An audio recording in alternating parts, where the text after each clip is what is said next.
I have people now, so when I was in the worst part of my life, those people want to bring you back in. You can see who you hang out with, like when you're in your worst. And when you're trying to get better, what makes it hard to get better is that you are hanging around people who, let's say you are an alcoholic. You hang around people who drink. And let's say you want to stop drinking. Those people want to bring you back in. Like I used to be this guy who was, who wasn't worth anything.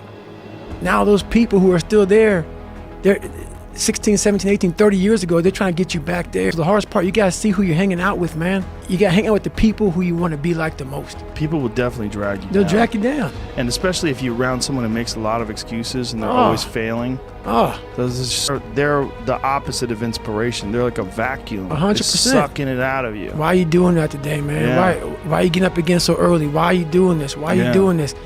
The people you're hanging around with will suck the fucking life out of you. Sometimes you just gotta be alone, man. Get your shit in. And then there's also people that you're gonna be around that are always failing and they're always fucking up and then they're always coming to you to try to get you to help them. Exactly. They become a giant burden. Yes. They can never look in the mirror and get their own shit together. And they're always looking for external help. That's right. Always looking for external help. People don't want to go in deep, man. All the answers are inside of you. It's a very primitive way. How this book is written, it's primitive. It's very barbarian. It's how we all think. It's how man once walked the earth.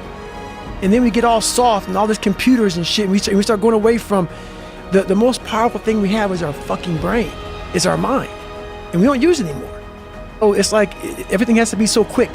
You use your mind when it comes to certain things, right? But what you're saying is you don't use your mind when it comes to enduring. Exactly. That is it. You can't Google that shit. Right. Hey, let me Google how to suffer. No, that ain't gonna be in there, brother. There's no answer. That ain't gonna be in there. That ain't gonna be in there. There's no answer. It's not in there. It doesn't exist. No, find some water, real cold. And what's interesting is that is a mind thing. And people think of mind things. They think of calculating, mathematics. They think of literature. No. There's many aspects to the mind. That's it. Don't overthink it. Yeah. Don't overthink it. Put your shoes on, lace them up. That's all you got to do, my friend. Don't overthink the process. Yeah, but see, because you've overcome and because you've accomplished so much now, that even when you talk about that moment of embracing that suck, like you see there's a big ass smile on your face. Like you've got a total different approach to it than the average person. Oh yeah. The average person, when you're talking to them about doing chin-ups for 24 hours or anything fucking crazy, they don't look at it, they're like, oh.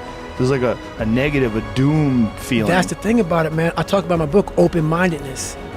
What separates me from a lot of people is they go into a daunting task, and the task is overwhelming. And I heard the pull-up record was 4,020 pull-ups, and I was talking about breaking this record. People are like, oh my God. I went right to a pen and paper. What are you doing? I'm doing the math, man. What are you talking about? I'm open-minded to the fact that, okay, if I do 5 pull-ups in a minute for so many hours, I can get so many pull-ups in. How much time do I have to rest?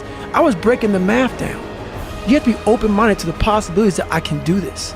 Once you shut your mind down to the possibility that it can be achieved, there's no way it can happen. That's why my eyes and my body light up about things, because I know that if you're in a fight, you have to attack. You have to keep attacking.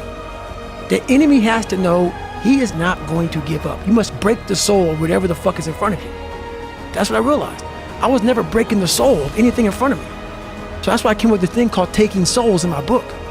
I started to devise ways to break a soul of a human being, of an object, of whatever's in front of me.